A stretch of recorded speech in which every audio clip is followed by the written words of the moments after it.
ESG에 대한 개념도 명확하게 사람들이 갖고 있지는 않은 것 같고요. 저희는 좀 작은 조직이다 보니까 우리가 한다 해서 뭐가 바뀌겠어? 대기업에서 하라고 하니까 하긴 하는데 인력을 하든 돈이고 외부를 하도 돈이니까 중소기업에서는 굳이 안 나가도 되는 돈인데 굳이 ESG 때문에 돈을 써야 되나. 실제적으로는 저희들이 감사를 가게 되거든요. 그래 되면 이제 안 맞는 거예요. 결론적으로 거래를 중단해야 되는 입장인데 이제 매니지먼트에서 하라 그러니까 해라는 이런 식의 판단을 내리게 되면 일하는 사람들도 보면 굉장히 힘들어지고 또 그 위에 전체 직원들이 공감대를 형성하는 대로 굉장히 힘든 부분이라고 보여지거든요. 저희가 그 행복 추구가 있어서 직원들이 또 이제 개개인마다 이 회사에 있으면서 행복한지 그리고 즐거운지 많이 추구를 하는.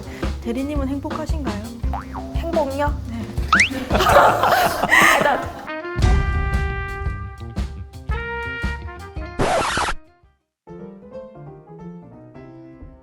울산의 제조업 현장에서 직접 발로 뛰고 있는 네 분을 모셨습니다. 간단하게 자기소개 좀 부탁드리겠습니다. 네, 안녕하십니까. 저는 울산의 한 중소기업에서 30년차 근무하고 있는 부장입니다. 울산의 한 중소기업에서 17년째 근무하고 있는 차장입니다. 저는 그 울산의 한 중소기업에서 8년째 근무하고 있는 과장입니다. 저는 울산 한 중소기업에 5년째 근무 중인 대리입니다. 자사는 젊은 인재 육성을 잘 하고 있다. 하나, 둘, 셋.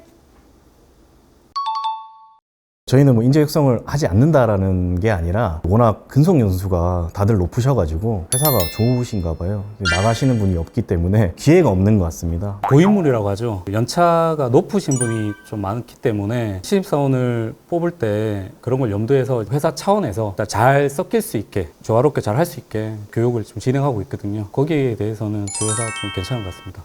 뭐 이런 말 하면 좀 그런데 들어오는 친구도 많지만 또 나가는 친구도 많은 편입니다. 중소기업의 현실이라고 볼 수 있는데 차후 계속 고쳐 나가야 될 문제가 아닐까. 그러면 여기 근속 연수가 30년 차이신 부장님의 말씀을 한번 들어보겠습니다. 저희 회사 같은 경우는 MZ세대는 이제 젊은 세대들이 좀 많이 선호하는 것 같고요. 특히 여성분들이 좀 많이 선호하는 것 같고, 아까도 말씀하셨지만 젊은 세대들이 와서 퇴사율이 좀 높다고 봐야 되겠죠. 예전에 저희들보다는 나하고 왔다 갔다 하는 부분들이 좀 있는 것 같습니다.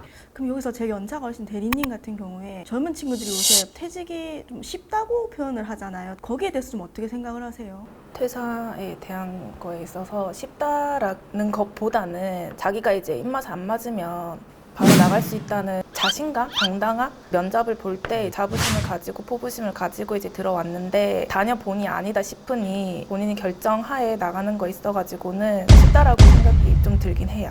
젊은 친구들은 제가 생각하기에는 일이 아니든 누군가에 대한 눈치를 본다든지 뭐 이런 부분들에 대한 것들은 별 신경을 쓰지 않는 것 같고, 제가 보기에는 이제 세대를 거쳐가면서 가치관이 좀 변했다고 생각합니다. 젊은 사람들은 현재가 중요한 것 같고 예전 사람들은 미래를 설계하는 게 가장 중요하다고 생각했던 것 같은데 그런 가치관의 변화가 이제 그 차이를 나타내지 않을까라고 생각합니다. 저희도 연차들이 다들 높으셔가지고 연령대가 좀 높은 쪽인데 젊은 층을 구성을 해서 조금 밝은 미래를 더 크게 추진을 하고자 해가지고 특성화 고등학생 MZ 친구들이 입사를 해서 지금 잘 다니고 있어가지고 그분들이 연차가 오래되신 분들이랑 갈등은 없나요? 전혀 없습니다. 진짜 이게 개개인마다 뭐 얘기는 잘 안 들어봤지만 제가 있는 소속 중에서는 연령대가 높으신 분들은 워낙 케어를 잘 하시기 때문에 잘 해주세요.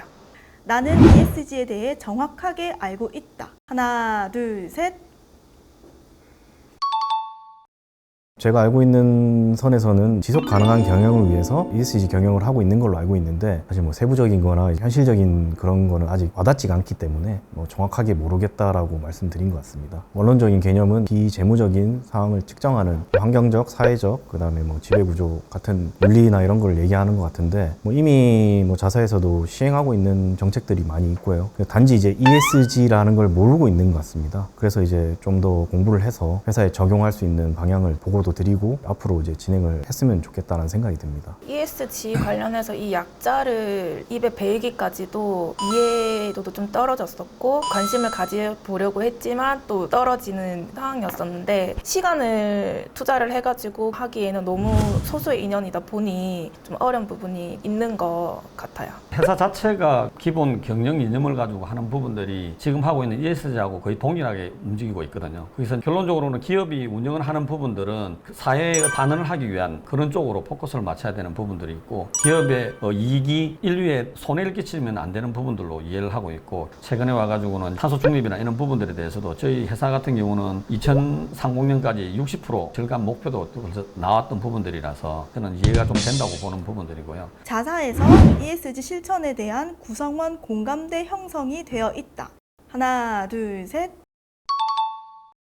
ESG에 대한 개념도 명확하게 사람들이 갖고 있지는 않은 것 같고요. 약간 좀 그런 생각은 좀 있는 것 같습니다. 대기업이나 나라에서 이제 먼저 시행을 해가지고 저희 쪽으로 지금 내려오고 있는 상태인데 저희는 좀 작은 조직이다 보니까 우리가 한다 해서 뭐가 바뀌겠어? 라는 그런 생각이 조금 만연해 있는 것 같은데 그런 인식을 바꾸는 교육을 실시한다면은 앞으로는 이제 그런 공감대를 형성할 수 있겠지만은 현재는 아니다 라고 저는 X를 들었습니다. 아까 말씀드린 거는 제가 조금 와닿지 않는다. 회사 자체적으로는 탄소 배출을 아직 줄이는 목표를 갖고 있기 때문에 저 직원들 같은 경우는 ESG에 대해서 간략하게나마 이제 다 알고는 있죠. 다 알고 있는데 ESG라는 거 참 좋고 한데 실제로 와닿지 않다는 그 의미지 거기에 대한 의미는 다 알고 있는 거죠. 제가 그 ESG 관련해가지고 지식이 좀 떨어지는 것 부분인 거지 저희도 이제 매년마다 회장님께서 이제 진행을 하세요. 다들 인식은 하고 있어요. 그리고 납품하는 그 대기업 쪽에서 ESG 관련해가지고 진단을 선호하는 게 들어온 게 있어가지고 또 그걸로 인해가지고 다 인지는 하고 있어요.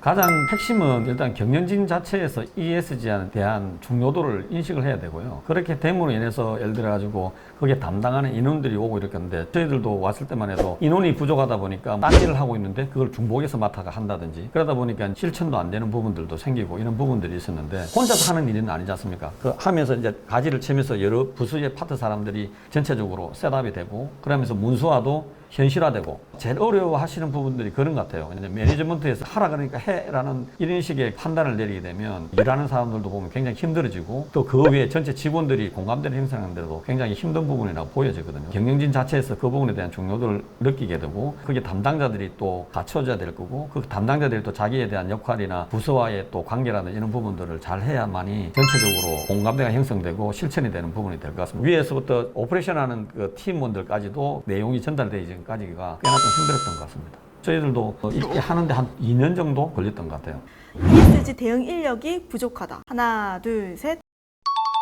그런 인력은 사실은 좀 부족한 편이죠. 아직 소규모 회사이기 때문에 담당하는 인력이 이렇게 정해지기가 좀 힘든 상황이고요. 누구가 담당해서가 아니라 우리 모두가 참여해야 되는 그런 분위기로 진행을 해야 되지 않을까라는 생각을 합니다. 필요성은 저는 느끼는데 위에 분들이 어떻게 생각하실지는 솔직히 잘 모르겠습니다. 그런 필요성을 좀 느껴야 되지 않을까 앞으로 점점 더 이렇게는 생각을 하고 있습니다. 명칭은 ESG라고 하지만 그 직원이 하는 일이 품질 기술 쪽 파트 쪽으로 좀 많이 치우쳐 있기 때문에 ESG에 대해서 업무를 취합 수준만 하고 있고 본업이 제일 우선하기 때문에 ESG가 중요하지만 좀 등한시하거든요. 그렇기 때문에 일단은 저희 오너분 중에 한 분이 나서서 그런 게 있을 때마다 TF팀을 구성해가지고 하는 상황으로 하고 있습니다. 저희 회사에도 지금 전담팀이 필요하다는 거는 인지는 하고 있지만 과연 한 명이 와서 얼마만큼 할 것인가 그리고 저희 회사 같은 규모의 팀을 꾸려가지고 얼마만큼 큰 효과를 볼 수 있을까 뭐 그런 딜레마에 좀 빠진 것 같거든요. 이거에 대한 거에 대해서 모든 사람들이 다 알아야 된다고 생각은 하고 있거든요. 근데 사실상 이게 시초를 같이 실행을 안 하면 나중에는 안일하게 되는 상황이 되다 보니 다 같이 하길 바라는 건데 아직 정말 소수다 보니 좀 어렵긴 해요. 어쨌든 담당자라고 하는 부분들이 생기게 됩니다. 그분이 이제 예를 들어 100% 그 일을 하느냐 하는 부분들을 가지고 보면은 그런 개념은 아니고 여러 파트를 경험했던 매니지먼트 쪽에서 한 분이 리드를 하는 거죠. 전문가라고 해가지고 한 사람이 이 일을 다 하기에는 커버하기가 쉽지 않거든요. 그래서 각 파트, 각 부서별로 있는 부분들 중에서 각자의 스킬들이 나와서 하나의 경영 이념에 맞추는 그런 쪽으로 봐야 될 것 같습니다. 그러면서 밑으로 내려가는 거. 어떻게 보면 뭐 문을 발식이라고 되면 계속 이렇게 내려갈 수 있는 그런 프로세스가 되고 빨리 전파된다고 보고 있습니다. ESG 경영 왜 해야 하는지 아직 잘 모르겠다. 하나, 둘, 셋. 다들 속마음과 좀 다르신 건 아니시죠? 저 지금 많이 배우고 있는 중인 것 같아요. 네. 올해 회사가 30주년이 됐는데 장수기업으로 첫 발을 디뎠다고 생각하고요. 이제 앞으로 미래적으로 봤을 때 ESG의 취지랑 저희 회사가 앞으로 나아갈 길이 같다라고 보거든요. ESG를 하지 않으면은 이제 회사의 돌림이나 이런 거에도 위태로울 수 있으니까 사람들이 그런 측면에서 공감을 많이 해줬으면 좋겠어요. 저희는 사실은 뭐 오기 전에는 뭐 ESG가 뭔지 아무것도 몰랐거든요. 다들 똑같을 겁니다. 마음속으로는 갖고 있지만은 우리가 더 멀리 바라보기 위해서는 해야 된다라는 공감대를 형성하고 싶어요. 사장님께서 뉴스라든지 교육 자료에 대해 가지고 매일 아침에 보내주세요. 그거를 전 사원들이 다 보고 있는 중이긴 한데 좀 연차가 있으신 분들에 있어서 좀 관심도가 좀 높은 것 같고 젊은 친구들은 이제 하자면 따라오는 그런 걸로 이제 알고는 있을 것 같아요.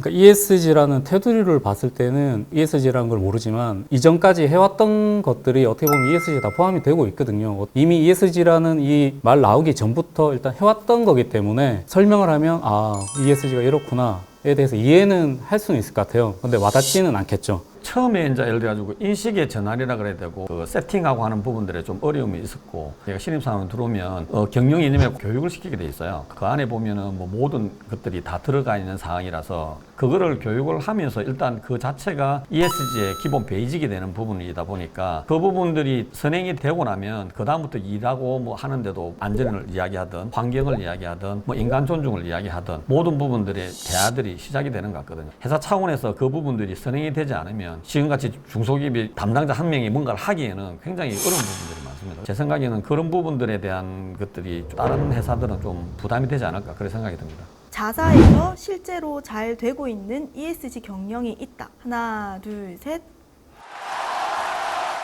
선물 주고받지 않기라는 서명을 매 명절 때마다 합니다. 예전에는 왜 이거를 해야 되는지 몰랐는데 지금 ESG에서 추구하고 있는 투명 경영의 일환으로 거래업체나 이해관계가 있는 사람들하고 이제 선물을 주고받지 마라. 왜냐하면 우리나라가 갖고 있는 정의라는 측면보다 부작용이 더 많기 때문에 투명성이 더 저하될 수 있기 때문에 하지 말라고 하는 거거든요. 저희는 그런 활동을 하고 있습니다. 회사에서 이미 십몇 년 전부터. 근데 제일 특출한 게 있다면 저희 대표님이 소그룹 미팅이라 해가지고 이제 직원들만 해가지고 대표님과 직접적으로 얘기하는 게 있거든요. 그걸 함으로 해서 직원들의 애로 사항이라든지 이런 게 많이 고쳐졌거든요. 그다음에 또 저희 자체적으로 또 신문고가 있어가지고 회사에 윤리적으로 문제가 있거나 부당한 게 있다. 그건 저희 감사님이 따로 계신데 그분한테 다이렉트로 가는 거라 가지고 뭐 그런 신문고도 잘 지금 정착이 돼가지고 그래서 이제 조직적으로도 이제 더 탄탄해지고 그다음에 또 투명화가 되는 거죠. 투명성이 확보가 되기 때문에 직원들이 더 열의를 갖고 일하는 거죠. 내가 열심히 하면 성과금을 이만큼 받을 수 있구나. ESG가 환경적인 부분만 뭐 부각을 시켜서 잘한다고 해서 되는 게 아니기 때문에 한 부분에서 잘하면 거기에 맞춰서 다 따라간다고 보거든요. 저희는 매달 전 직원이 업무 보고를 진행을 하는데 모든 직원이 통장 잔고까지 얼마가 있는지 다 투명하게 이제 공개가 되어 있다 보니 이념하는 경우가 좀 큽니다. 좀 다른 의견인데 저희들 같은 경우는 어차피 탄소 중립 관련된 부분들에서 지금 어쨌든 이산화탄소라든지 여러 가지들 줄이기 위해 가지고 지금 회사에서 하고 있는 게 각종 설비에 대한 부분들을 전기를 아낄 수 있는 그런 쪽에다 포커스를 맞추고 있는 부분들이거든요. 저희들 글로벌 자체에서는 그런 디테일한 내용들이 아직까지는 없어요. 다르게 하는 부분들인데 그래서 저희 공장에서는 현재로는 제가 받는 파트에서는 LED 전동으로 바꾼다든지 전기를 쓰면 2배가 되는데 1배밖에 안 되는 거로 바꾼다든지 이런 부분들의 장기 플랜을 가지고 이야기를 하게 되고 상호에서 보니까 돈도 지원해주는 부분들도 있더라고요. 이제 그런 부분들을 이제 좀 배워서 스타디를 해서 하려고 하는데 개인적으로 ESG를 생각해 실천하는 행동이 있다. 하나, 둘, 셋. 저 차에도 머그컵이 있거든요. 텀블러. 그걸 하는 자체도 ESG의 일부분이라고 보고 있습니다. 저도 같은 내용이고 거기 플러스로 종이를 아끼기 위해서 이제 이면지 활용이라든지 이제 문서화보다 이제 전자결제로 진행을 하려고 ERP 도입하고 있는 중입니다.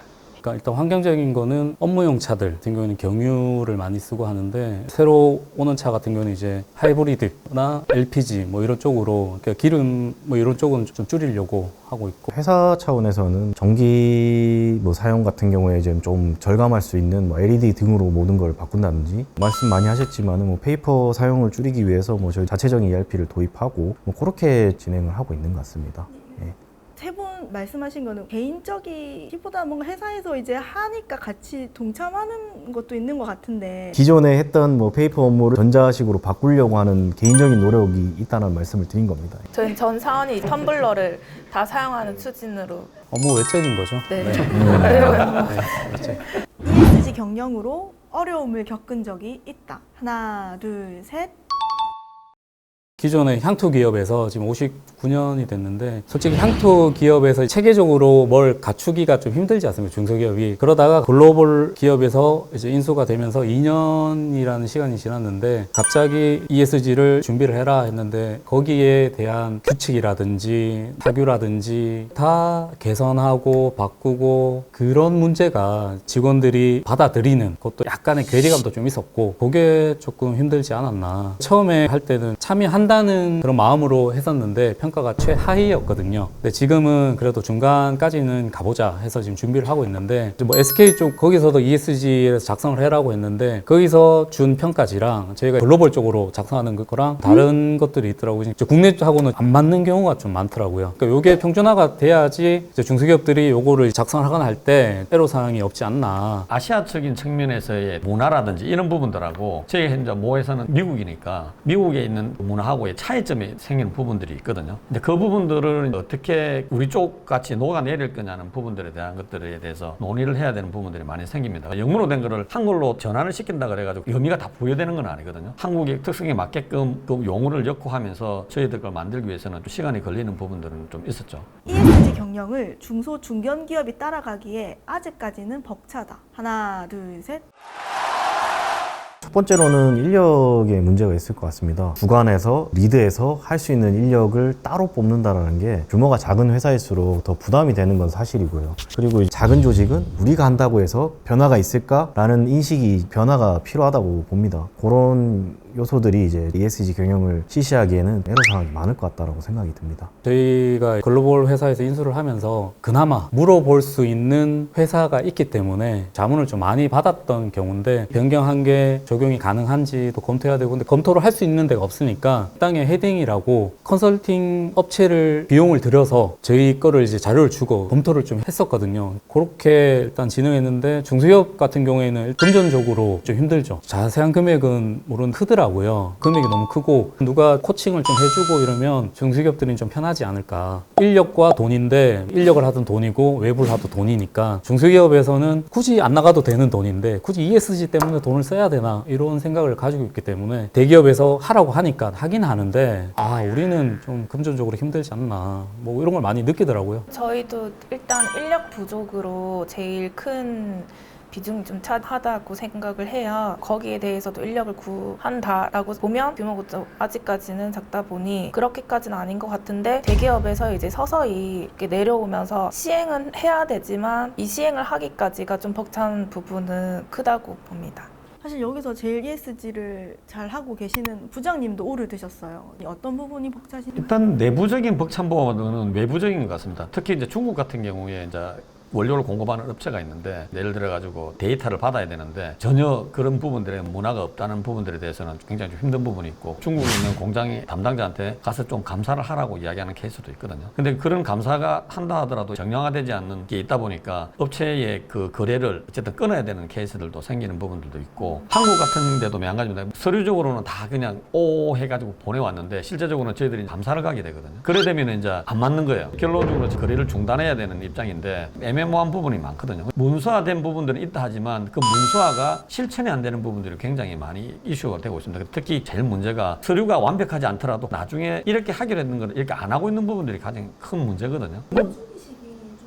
네, 그렇죠. 그런 부분들로 인해 가지고 거래를 끊어야 되는 케이스가 한 두세 건이 있었어요. 부족하면 부족한 거대로 하면 되고 그럼 다음에 개선을 하면 되는 부분들이라서 완벽하게 뭔가를 하려고 하는 게 또 저희들 그 한국 문화인데 그렇게 완벽할 필요는 없는 것 같아요. 기본이 되고 그 다음에 차츰 보완하면서 하나의 큰 그림이 만들어지면 될 거로 보이고 그 기간을 딱 1년 이렇게 잡아야 될 건 아닌 것 같고 과감하게 멀리 좀 봐야 되는 부분이 있는 것 같습니다. ESG에 대한 교육을 주기적으로 시켜주면 좋겠다. 하나, 둘, 셋.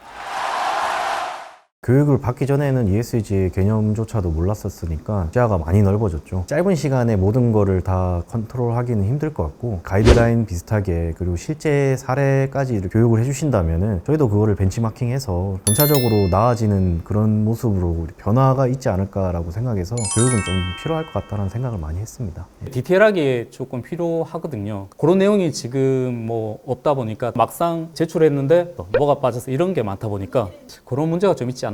ESG가 요구하는 항목에 대한 설명이 그런 교육들이 계속 이어지면 아마 비용적인 게 해소되지 않을까. 세분화적인 그런 교육이 좀 있으면 더 중소기업들한테 힘이 되지 않나 그렇게 생각합니다. 많이 했으면 좋겠다고 당연히 생각을 하고요. 인터넷으로 직원들이 같이 볼 수 있는 영상이 있으면 좋을 것 같다고 생각을 합니다. 보통 중소기업들은 예전에 갖췄던 걸 계속 필요한 이제 추가하는 부분이 있기 때문에 현재 이제 바뀐 ESG하고는 안 맞는 경우도 많거든요. 그래서 예제들이 좀 있으면 더 편하게 활용할 수 있지 않을까. 팀원들이 현장에 실천할 수 있는 교육이 좀 필요한데 탄소 경영이라 그랬을 때 우리가 전기를 아껴야 되고 뭐 해야 되는 이유가 뭔지 이런 부분들이 저희들 같은 경우는 기본적으로 시작을 하니까 알게 되는데 그 밑에서 실천하는 사람들의 교육이 좀 필요하지 않겠나. 그런 걸 위해서는 실무적인 것들이 있다 그러면 제공을 해야 되는 부분들이 있는 것 같고 다 끝났는데 혹시 오늘 내가 이 말만 하고 가야겠다고 생각하시는 게 있으시면은 편하게 말씀을 해주시면 될 것 같아요. 저 아까 전에 저희가 행복추구가 있어서 그거 한마디 딱 하고 싶어요. 당연히 업체와 또 신뢰를 같이 쌓아서 이제 문제없이 진행을 하지만 그걸 하기 전에는 이제 내부적인 이제 직원들의 관계성이 되게 중요하다고 생각을 하기 때문에 그 직원들이 또 이제 개개인마다 이 회사에 있으면서 행복한지 그리고 즐거운지 그런 거 있어가지고 많이 추구를 하는. 대리님은 행복하신가요? 네. 행복요? 일단 즐겁긴 합니다. 즐겁긴 하고요. 일단 행복을 추구하고 계신 걸로. 네, 추구. 네.